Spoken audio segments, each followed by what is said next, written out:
Hello, everyone. Welcome. For those of you who haven't watched before, my name is Tanya, and this is Saint Cape Town, a ministry for women.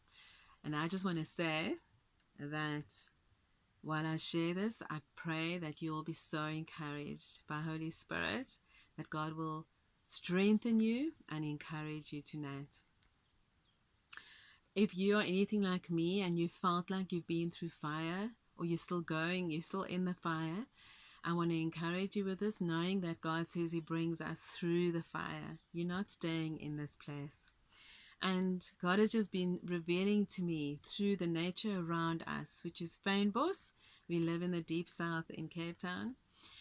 Fire is so important to Fynbos. It actually depends on the fire for growth, so that for years to come there will still be this abundance of the Fynbos, and it has incorporated fire into its cycle of life, and it's quite reliant on fire. And in the same way, God has made us like that for fire. There's a flower that's called the fire flower, and when this just after the fire and it's still the smell of the ash and the soot in the air, it triggers this fire flower to grow. It's a yellow daisy, and it triggers this yellow daisy to grow just in the midst of the ash. Like the smell of the ash, everything about that, it causes this fire flower to want to grow. It's not the end, it's the beginning. And also, there's bulbs and seeds underground at the heat of the fire. It's triggered to germinate and grow. Fynbos is throwing out seed in season, so that when the fire comes, the seed's already there and it's ready for the fire, and the fire starts to crack open these seed shells and it starts to germinate and grow. And so this is why it is so important. It's actually fueled for fire. You might as well dip it in fuel, but the oils, the natural oils, is actually flammable, and it's so built into them. In the same way, we were made for fire. In Isaiah 43, when he says, when you walk through the fire, you will not be burnt. You will not be scorched by the flames. And he says, by the way, not if you walk through fire, but when you walk through fire. Every time when you walk through fire, remember this, you will not be consumed by the fire. And remember, He is with us in this fire. He's not going to just leave you. In Psalm 66, verse 12, David says, we pass through the fire and the flood, Lord, and yet in the end you always bring us out better than we were before, saturated in your goodness.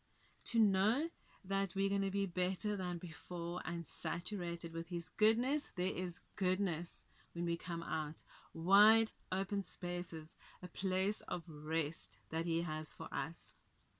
And we were made for this fire. As I said, we are image bearers of Christ, made in His image, in God's image.